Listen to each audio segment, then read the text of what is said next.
I think my favorite thing about India so far is just how much this country respects all religions. I've met people Hindu, I've met people Christian, I've met people Muslim, and they respect all religions. I've never been in a country that respected everybody's religion so much. Even मैंने इसमें comment section में जाके देखा और जो मैं comment section में पढ़ता हूँ कि भाई ये सच बोल रहा है, ये झूठ बोल रहा है, और मुझे सोचने पे मजबूर कर दिया कि किस तरीके से हम सिर्फ सोशल मीडिया पे इतने ज़्यादा डिवाइडेड हो रखे हैं कि हमें रियल वर्ल्ड का कुछ पता ही नहीं है। Remember one thing, real world is different from social media. एक किस्सा सुनाता हूँ तुम सबको। ये आज से 2-3 महीने पहले की बात है। मैं एक से मिलता हूँ, वो एक्चुअली पेशावर से होते हैं, पाकिस्तान से हो। तो कहते हैं, "भई तुम इंडिया में कहाँ से हो?" तो मैं कहता हूँ, "भई मैं नॉर्थ से हूँ।" और नॉर्थ में पूछते हैं, "भई कहाँ से?" तो मैंने बताया उत्तराखंड। तो उनको समझ में नहीं आ रहा था। मैंने कहा ये थोड़ा-सा ईस्टर्न साइड में है, हिमाचल प्रदेश या पंजाब के। तो कहते हैं, "भई नॉर्थ ईस्ट में वहाँ पे चाइनीज़ लुकिंग लोग नहीं होते?" तो पहली बात, उनसे मैं हैरान नहीं होता। हम तो इंडिया के लोग खुद उनको चाइनीज़ कह देते हैं। बट फिर उनको मैं समझाता हूँ थोड़ा बहुत, फिर कहता हूँ, "भई जिन लोगों की तुम बात कर रहे हो, वो तिब्बती हैं जो रिलोकेट हुए थे 1951 के बाद इंडिया में, starting from Himachal Pradesh, Uttarakhand and Arunachal Pradesh." तो फिर मैं उनको बताता हूँ कि भई मेरे घर से थोड़ा ही दूर एक तिब्बती कॉलोनी है, जहाँ पे हम जाते रहते हैं, बहुत आम बात है। बट उसके लिए वो आम बात नहीं थी, क्योंकि वो पेशावर से था और उसने मुझे बताया, "भई तुम वहाँ पे जाते हो? अलाउड है तुम्हें जाना?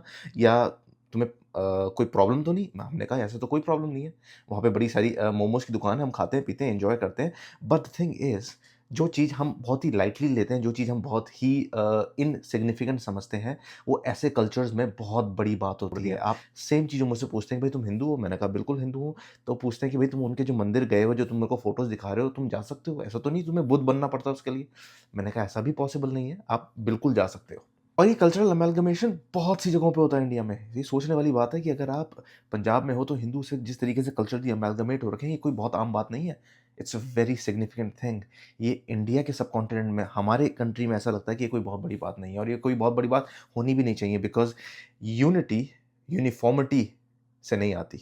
बहुत सी ऐसी सोसाइटीज़ हैं, जहाँ पे आपको एक जैसा लगना पड़ता है, तब जाके यूनिटी आती है। चाहे आप चाइना को उठा के देख लो, 92% चाइनीज़ हैं, that's why they are so much uniform.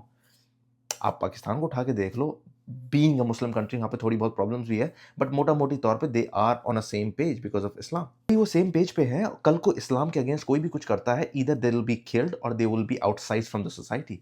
आप अहमदी मुस्लिम को उठा के देख लो, Sunnis believe that prophet Muhammad is the last messenger of Allah. But what Ahmadis believe? They believe आगे और भी मैसेंजर्स आएँगे। और बिकॉज़ इसी वजह से एक कॉन्ट्रडिक्शन आ गया उनके बीच में, और because of the contradiction society से उन्होंने बाहर कर दिया। हुआ अब इंडिया में कोई हिंदूज़ में कह दे कि भई मैं आइडल वर्शिपिंग के अगेंस्ट हूँ, and he goes on to make something of his own religion, और एक पंथ, no problem, you are allowed to do that.